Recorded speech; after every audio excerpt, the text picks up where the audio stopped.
Hello and welcome to the Skagit and Island County Real Estate Podcast. And I'm here with Rose Ravio. Welcome, Rose. Thank you. Thank you for having me. Yes, and we just changed the name to Skagit and Island Real Estate Podcast because we wanted to hyper-focus on that.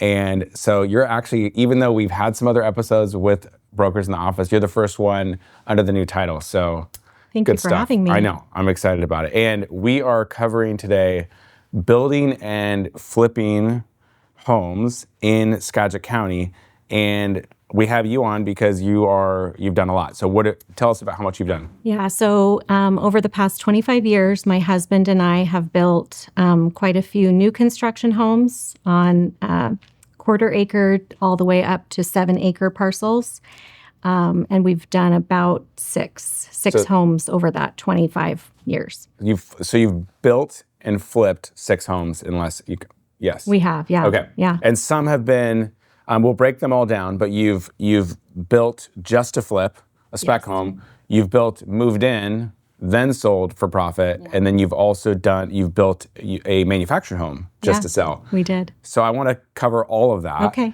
Sounds good. Let's start with what was the very first one and how did that go? So our very first home, I was 20 and my husband was 21. Wow. He's in the construction trade as a masonry contractor, but became the general contractor for our first build.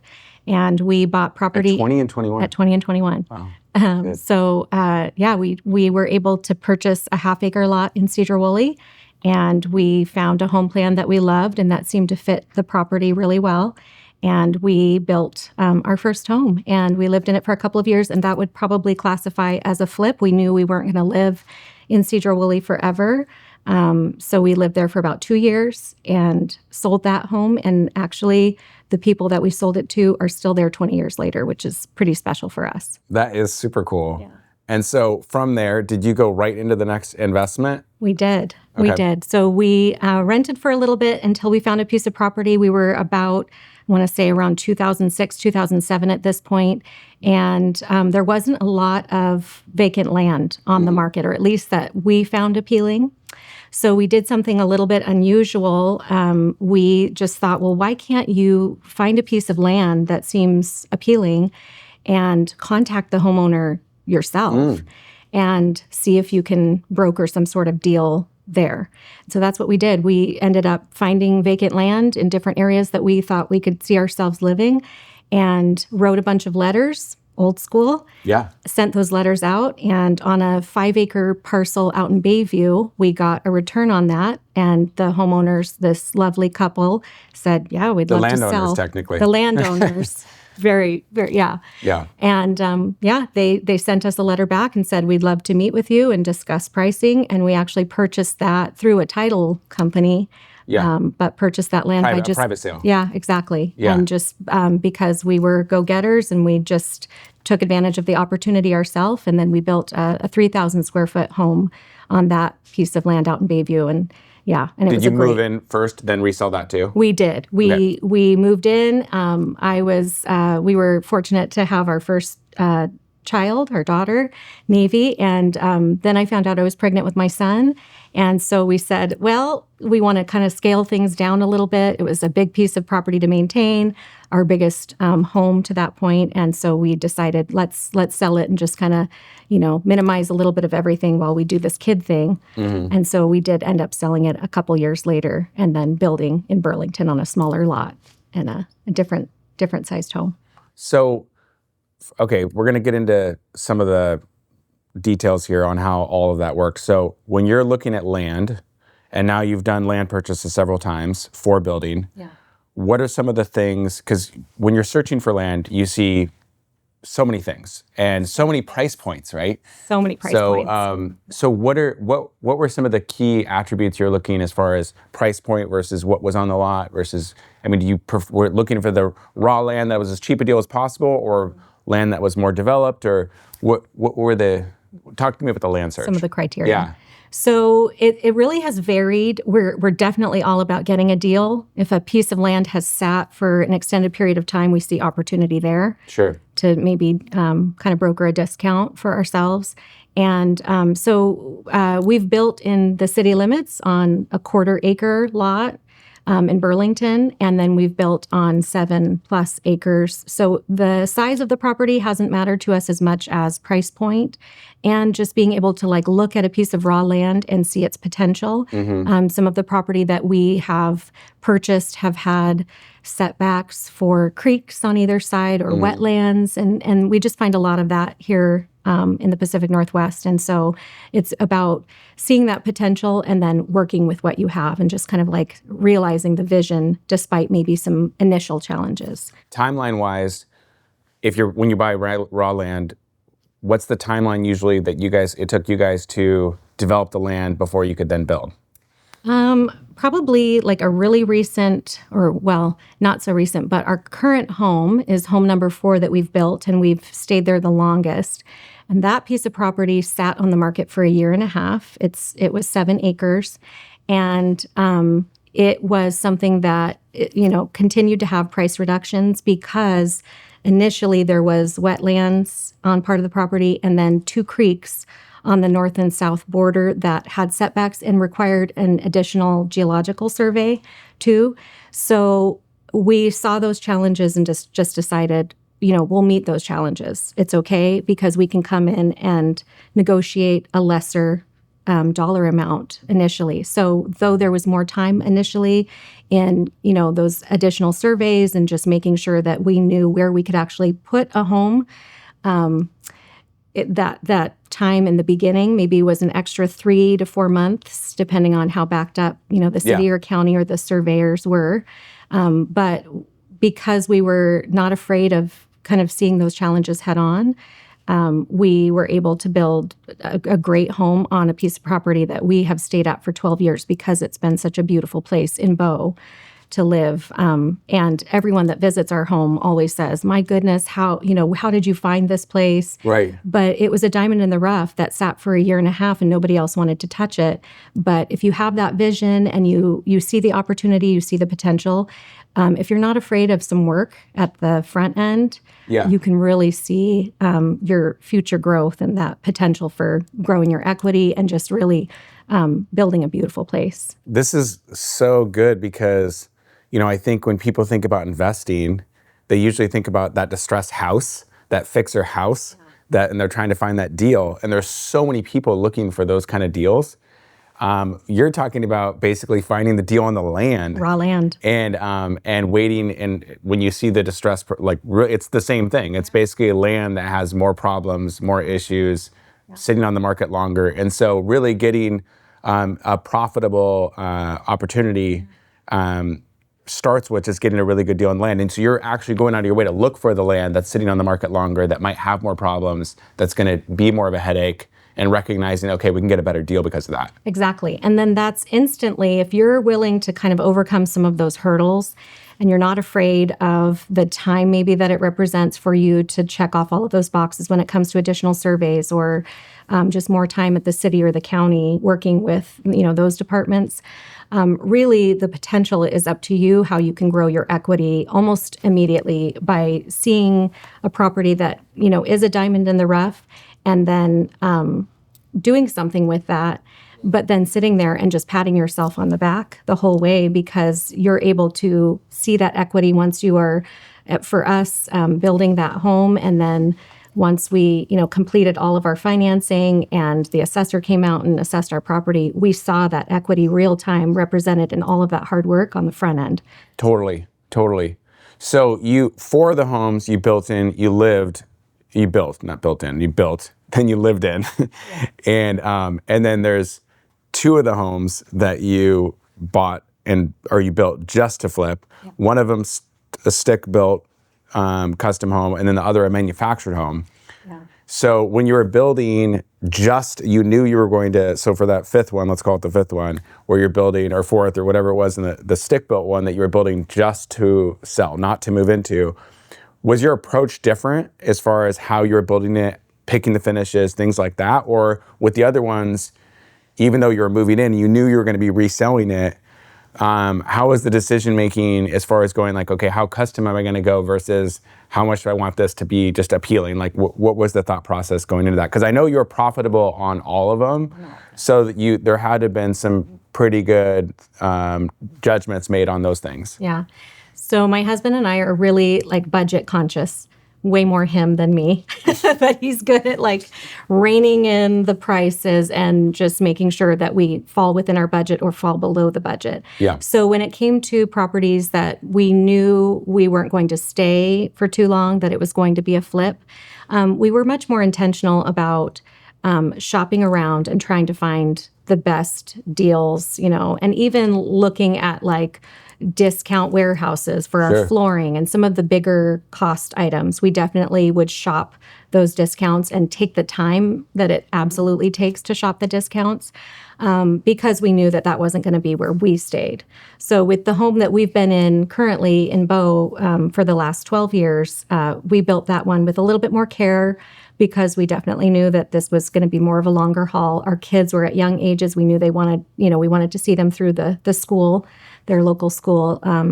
And so we were much more willing to spend a higher dollar to get some higher end finishes for ourselves. But with the flipped homes, we definitely kind of came at it from a cost analysis approach and just said, how can we do this and still, get the feel for some of these high-end finishes, but not get the sticker price that comes with it.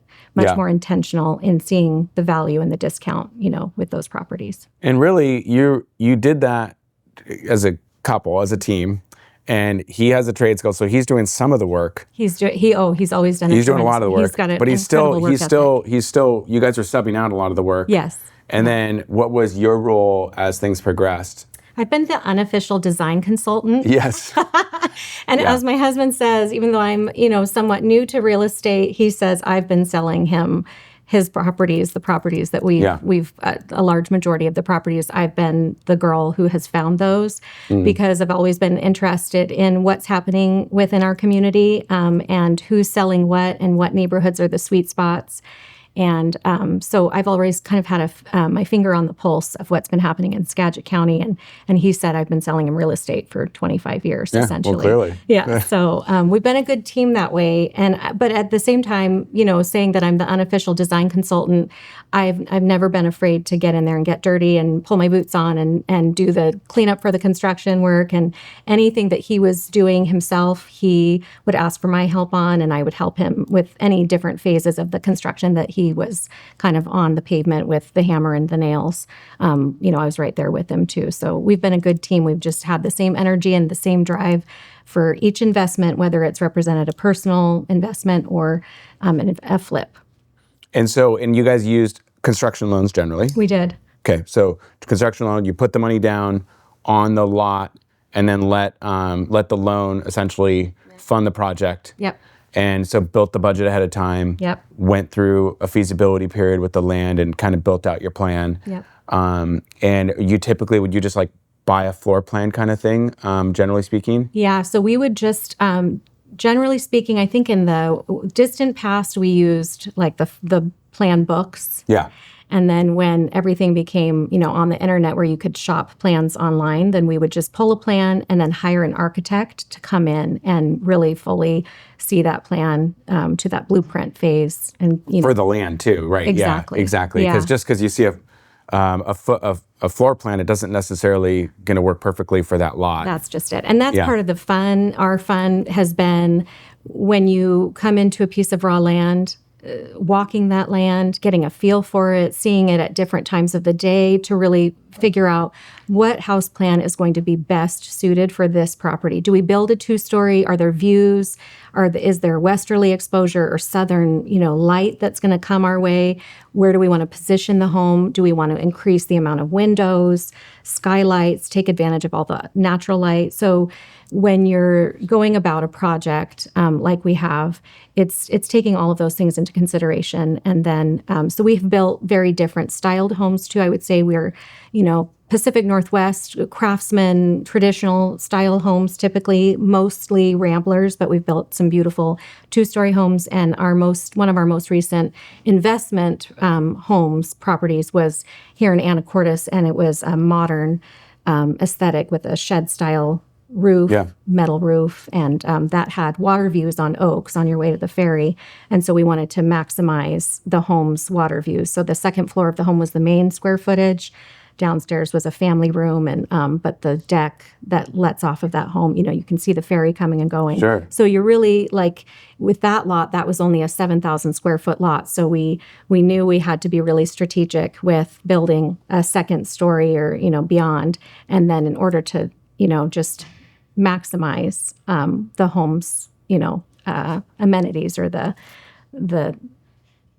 I can't think of the word, but anyway, just take advantage of what the home had to offer. The design. location. So the design was a big. The design in the design, the thoughtfulness of all that makes a huge difference in the end, for sure. Yeah. So that's really good. Okay, two more things to wrap it up. One, I want to talk about, as a realtor, what with your clients, what you've learned in that process, and what you're going to share with them, or how you want to provide what insights you have for them if they're trying to consider that process. Some good tips. But one last thing is the manufactured home. You flipped a manufactured home. So you bought a manufactured home. Give us the quick rundown of how you did that. Yeah. So again, it starts with the land, just trying to find a piece of property that initially it suits our budget. And we have a number in mind that as an investment property that, we don't want to exceed. And so then the search starts, and you start thinking about, what kind of home or, manufactured home would be most agreeable for, these, you narrow down your selection for what's available. And so for the manufactured home, that was an investment or a flip for us. And so my husband had someone who had a piece of property for sale out in Rockport, east of Cedar Woolley. So rural, much more, remote, off of Highway 20 there, kind of on your way to Marble Mount, New Halem, and beyond. And 1 acre parcel, just beautiful surroundings. And so we decided to purchase a double wide manufactured home. A new one. A new one. Yeah. Yep. And put that on that 1 acre parcel. And then we did some landscaping and some things just to, improve. Spruce it up. Mm-hmm. And that was a great investment for us and a much quicker turnaround than any of our home constructions, because with that investment, you just are going to have your turnaround time on your investment is, ideally, market conditions are part of that. But it was a much quicker turnaround time than the permitting process, the construction process, which is typically like 9 months to a year. Yeah. On our previous investments with the new construction home. This one was, I would say, all in all, like less than 6 months that it took us to get that, positioned and then saleable with the for sale sign up from start to finish. Was there already water there? There was. All of the utilities were there. We just had to have... Bring them in from the street? Mm-hmm, okay. Have the county come in and take care of that. Yeah. So, cool. That was a pretty straightforward. It's a great opportunity, especially in our market today for investors out there, because there is a quicker turnaround time. And then, just depending on where that property is positioned within, the county or within Skagit Valley. If they allow for manufactured homes. Yeah, exactly. Yeah. I mean, there's some things to factor in, but potentially you can have a much quicker turnaround overall. Well, and there's also so many modular and kit homes now that you could build anywhere because they're framed in a way where they meet code. And even some of the manufactured home companies are coming out with products that meet stick-built code. Absolutely. We've actually been really impressed in shopping for a manufactured home with, local businesses. We were really impressed with how far manufactured homes have come in their construction as well. And the materials that they use are, I would say, a better grade than they have been in the past, that they're really like upping their game. And so we were pretty impressed with the quality of the product. And I think it's an answer, honestly, for, maybe new home buyers who maybe just can't afford yet, couples in their 20s and 30s who want to enter the real estate market, but maybe can't at the 5 to 6 and beyond, $100,000 price point yet. I think it's a great way to find value and to get their foot in the real estate door with interest rates where they are as well. And then just kind of start building that equity. I think, manufactured home is a great product. So last thing, what are the, couple kind of big takeaways that you've learned that somebody's looking for land right now, they're out shopping. What are the kind of things you that are super important you want to make sure you pass along? If you are looking for a straight deal right off the bat, find something that is already a certifiable building lot with all the utilities represented. So typically, that might be a city lot. Maybe somebody has been able to subdivide a larger, oversized lot. Their home sits here, but there's this great, piece represented that has all the city utilities just basically poised and ready to be connected to. That would be the most straightforward. Sometimes those are the most expensive lots too, because it's such an easy, straightforward thing that, that's realized in the price as well, or the value of that property. But if you are not afraid to just kind of take the time and maybe some of the challenge on to take those diamonds in the rough, do your homework, talk to the city, talk to the county. We have great, representatives, great departments to work with. And I think people would be surprised that you can find value in these other properties that have maybe sat for a while, because most people are going to see that challenge and kind of run away from it. Totally. But if you're not afraid of some of the hurdles and maybe some of the time that it takes, you can really address those challenges right up front and then realize that equity pretty quickly after just jumping through some of those hurdles. Yeah. So getting the deal, starting your equity building on the development of the land and not just on the building of the home. Exactly. You can actually that can be a huge piece of your overall profitability. You can get that almost immediately if you're just not scared of, a property that just maybe has a little bit more going for it, or, harder to work with. Well, don't be scared. And if you are scared, you can reach out to Rose. Anytime. Yeah. But thank you for all the insights. That was really interesting and great. Thank you for having me. Yeah. And thank you for watching or listening, you guys. Cheers.